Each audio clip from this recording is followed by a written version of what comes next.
थाखाखौनो फात्ता मोनखाया। जेराव लाखि इयावनो जेराव लाखि इयावनो ओंखारसै। ओंखारसै। इयो नङाब्ला आरो गाखोफिनगोन जोङो। आखाइ सुहैग्रोनोसै। गुवाहाटीखौ बिदाय लानाय जासिगोन। ओंखाम जाखांनानै बिदाय लाबाय जों गुवाहाटीखौ। गिदिं गिदा नै माबाखौनो सफैफिनबाय जालुकबारिखौनो। दा तेजपुराव थानानै गोमाहैसिगोनसो खोमा जों। दा नायनोसै बेसेबां थगायजाबावो। रौता सारिआलि सफैबाय जोङो। दा दिखियाजुलि सफैबाय। हेल' लोगोफोर, गोदान भिडिअ फिन फरायफिननो थाबाय। दिनै आं माने तेजपुराव थांनो नागिरदों आरोना। डिब्रुगड़निफ्राय तेजपुराव। ओमफ्राय जों सानै, ओमफ्राय थाइजों आंजों।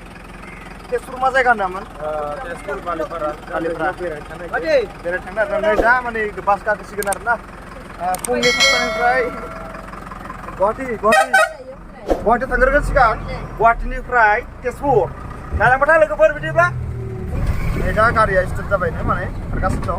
ओमफ्राय खय घन्टासो लायसिगोन जों मिथिथ'ला आरोना। तेजपुराव दिनै फार्स्ट टाइम नायनोसै माने बेसेबां माने खय घन्टा लायो आरोना। नायलांबाथाय लोगोफोरा बिदिब्ला लामानि लकेसन आरो लोगोसे जों सहैनायसिम दा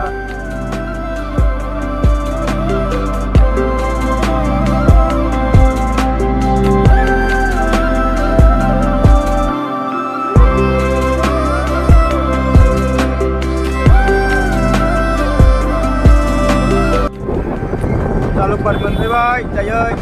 नै गाहायनो डाउन नामायलांगासिनो दं गारिया।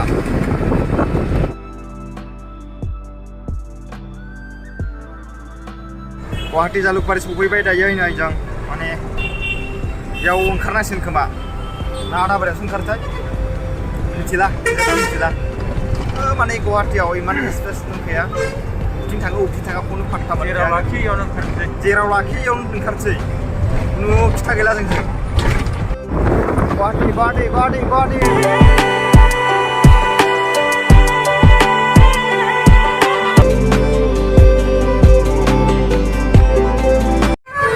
गुवाहाटी मोनफैलायबाय। जामानो जाम जालायबाय। मान जाम गारि नायलाय। इयावनो ओंखारसै ना मा होनो? लाखिबाय ओंखारथ'नोसै ना? ओंखारनानैसो नायनोसै।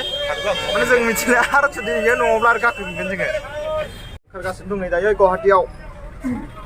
दा अबाव थांनांगौ आरो गुवाहाटीयावसो नांसिगोन आरोना। गुवाहाटी फाइनालि गुवाहाटी सफैबाय जों।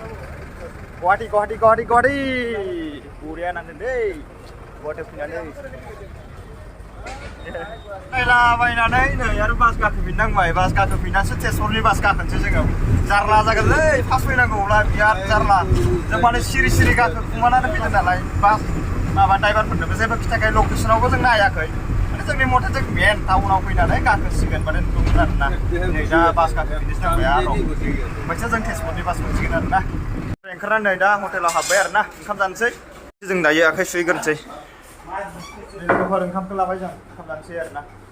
ओमफ्राय जाखांनानै बास गाखोनोसै आरोना। ओमफ्राय बेयो आदाबारि जाहैदों। आदाबारिनिफ्राय गाखोनोसै तेजपुर बास। जों दा माने ओंखाम जाखांनानै तेजपुर बासाव गाखोबाय।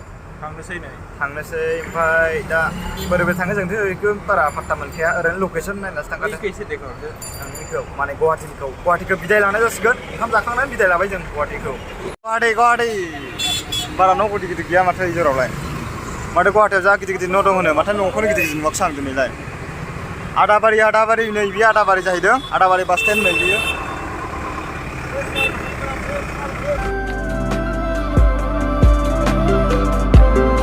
गिदिं गिदा नै माबाखौनो सफैफिनबाय जोङो जालुकबारिखौनो।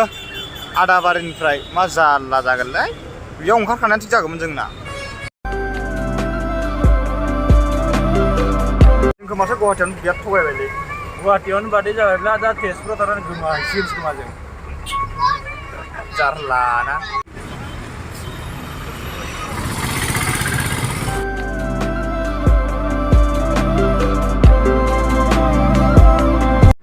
माथोलाय खारलानो बासानो। एसे गोबाव थागोन खोमा। ओमफ्राय बासाबो नै जों बेलेग बासावसो गाखोबाय। ओमफ्राय बे बासा थांला नै तेजपुराव। ओमफ्राय बेलेगावसो थांना होबाय। ओमफ्राय आरो फैसाखौ बारा लाजाबाय। 200 थाखा थगायजाबाय जों। 200 थाखा थगायजाबायना। 200 थाखा थगायजाबाय। टटेल बेसेबां लाखो सानैजों? सासेयावनो 200 लादों। 200 थाखा थगायजाबाय होनबा। आरो दा नायनोसै बेसेबां थगायजाबावो। लोगोफोर रौता सारिआलि सफैबाय जोङो। बेयावबो नै बर'फोर नुफैबायलै जों फैनानै रौता सारिआलियाव। दिखियाजुलि टाउन सफैगोन जोङो दा दिखियाजुलि सफैबाय दा आरो 30 किल'मिटार दंबावो तेजपुर मोननो थाखाय बिराद गरम बासानो खारला बास दिखियाजुलिखौ नायनानै नोंखो टाउनखौ मोजाङानो एसे गिदिरानो खिन्थु ओंखारना नायब्ला मोजां जागौमोन आरोना दा जों बास सिङावसो दिखियाजुलिनो दिखियाजुलि दा माने मा मोनफैखो दा इयाव दा जों मिसन सारियालि मोनफैबाय दा जों सिगां हटेलाव हाबसै ओंखाम जाग्रोना लाग्रोनांसिगोन आरोना सिगां लोगोफोर हाबनानै माने ओंखाम लाबाय जागासिनो ओमफ्राय गुवाहाटीनिफ्राय 6 घन्टायानो लाबाय 10थायाव गाखोदोंमोन जों बास ओमफ्राय नै दा ओंखाम जागासिनो बिराद उखैबाय आरोना जाहोनगासै बिराद उखैबाय जाग्रोनोसै सिगां दा जाखांनानै बास गाखोबायानो ओमफ्राय बालिपारा होननायाव थांगोन आरो ओमफ्राय एसे रुम लाहैसिगोन बालिपारा ना बाय जायगानि नामा माने जाखांनानै रेस्ट गैया बास गाखोबोनो नांबाय मोनाबाय नालाय मोनासिगोन 5ता जाबायानो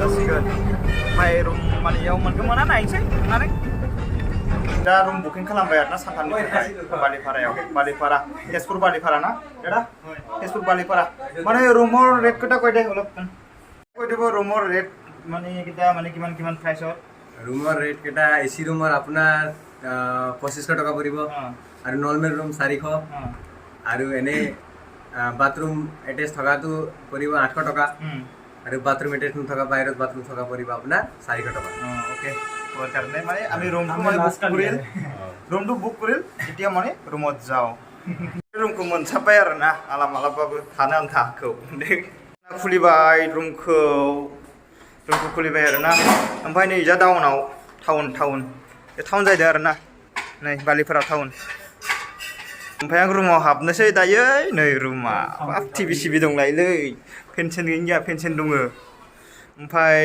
मोननै बिसिना आरोना लोगोफोर नागिरै बिराद माने मेंखाबाय रुमखौबो रुम मोनलाबायनो नागिरा बालिपारायावबो नङालै ओमफ्राय आरो फैनायावथ' बासाव बिराद प्रब्लेम जाबोखादों फैसा थगायनाय बिरादनो जाबोखादों आरोना बेसेबां किल'मिटार जायोमोन जोंनि लखिमपुर गवालपारानिफ्राय 359 आरोना तेजपुर बालिपारा ओमफ्राय जों दा बालिपारायाव रुमखौ लाफैबाय ओमफ्राय जों दिनै सानसेयाथ' थांखाबायानो 5:30 जाबाय ओमफ्राय आरो गाबोन सबनियासिम आरो सानथाम थागोन आरोना दिनैजों सानथाम थानाय जागोन आरोना रुमाव रुम भाराया जाहैबाय जोंना सानसेयाव 500 खालाय लाबाय आरोना ओमफ्राय सानथामजों 1500 जाहैबाय ओमफ्राय माने मोनाखाबायानो 5:30 जों थांखाबायानो होनना लादो बिसिनायाबो बिराद मोजां उन्दुनो नोंसोरबो बेयाव थाफैनोब्ला हटेल नामा माबा हर्नबिल लज ना हटेलनि नामा ओमफ्राय दा जों दसे मोनानि उनाव बेरायहैनोसै ओमफ्राय दिनैनि भिडिअआ एसेयावनो दोनथ'नाय जागोन लोगोफोर ओमफ्राय पार्ट 2 फैगोन आरोना बिनि उनाव भिडिअआ ओमफ्राय सोरबाफोर आंनि चेनेलाव गोदानबा दिनैसो साबसक्राइब खालामनानै ला अल बाटनाव सेरनानै ला जाहाथे आं गोदान भिडिअ नागारब्ला नटिफिकेसन थांनाय बादि नामानो लोगोफोर बिदिब्ला दिनै भिडिअखौ एसेयावनो दोनथ'नाय जासिगोन पार्ट 2 खौ नायनानै थादो बाय बाय